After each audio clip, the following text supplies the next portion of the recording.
Bonjour, je vous présente le Dynascan DB48 ou appelé aussi Voxoon. Ce que je vous propose, c'est de démonter ce genre d'appareil. Première chose, déjà retirer la batterie. Hop, voilà. On démonte sa batterie. On démonte ensuite les boutons. 1, 2.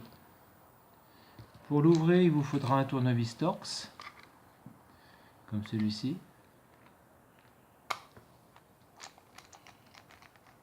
Il faut sortir les deux vis.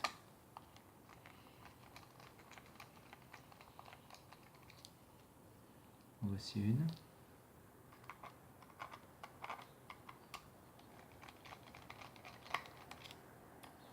En voici deux. Une fois que vous êtes là, vous devez prendre un petit tournevis plat. L'engager sur le côté, faire attention au plastique. C'est assez délicat. Et réussir à repousser par le bas. Voilà. Voilà, on a entendu le joint se décoller légèrement. Voilà. Une fois que vous avez fait ça, il faut réussir à le dégager.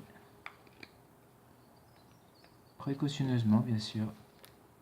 Voilà qui est fait. On ouvre l'appareil. Voilà. Il se trouve en deux parties, deux boards. Alors, il y a quelque chose qui est très intéressant. C'est ce que vous avez ici. C'est marqué entre autres modulation. C'est un petit potentiomètre que vous devez tourner dans le sens trigonométrique pour augmenter un petit peu la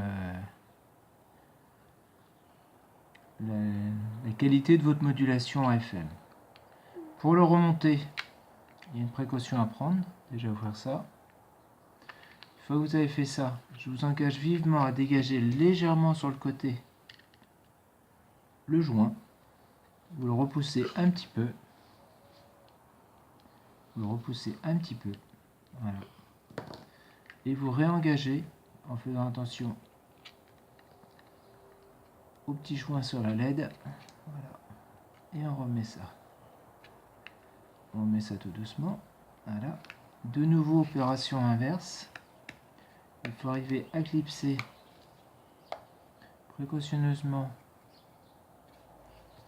l'appareil dans son support. Voilà. Une fois que vous avez fait ça, vous remettez les deux vis.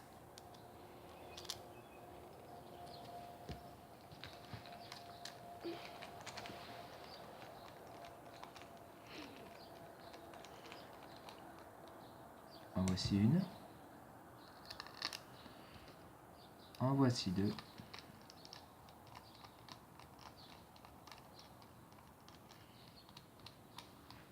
Voilà. On peut bien s'assurer que le joint est en place. On peut refermer à ce niveau-là. Remonter bien entendu les boutons. Celui-ci.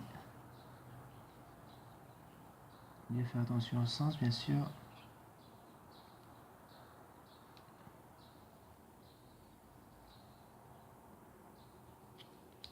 Celui-ci va là. Et celui-ci va aller comme ça. Voilà. Hop, on s'assure du bon fonctionnement. Maintenant qu'on a fait ça, on va pouvoir replacer. On va pouvoir replacer hop, notre petit joint. Donc vous le replacez précautionneusement avec le tournevis et vous vous assurez qu'on entend bien la PTT. De même que les autres boutons, bien sûr. Voilà. Vous pouvez replacer votre batterie.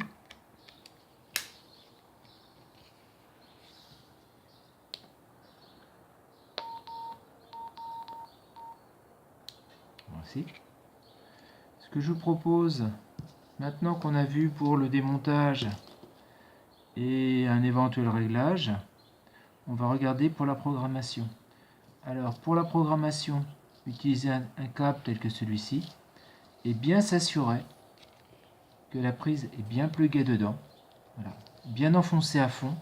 C'est une des causes pour laquelle, en général, le logiciel met un défaut de communication. Voilà. Nous voici arrivés au terme de ce tuto. Je vous remercie d'avoir suivi cette vidéo. N'hésitez pas à consulter le site que vous avez en bas de page. Meilleures salutations et à bientôt. Merci, au revoir.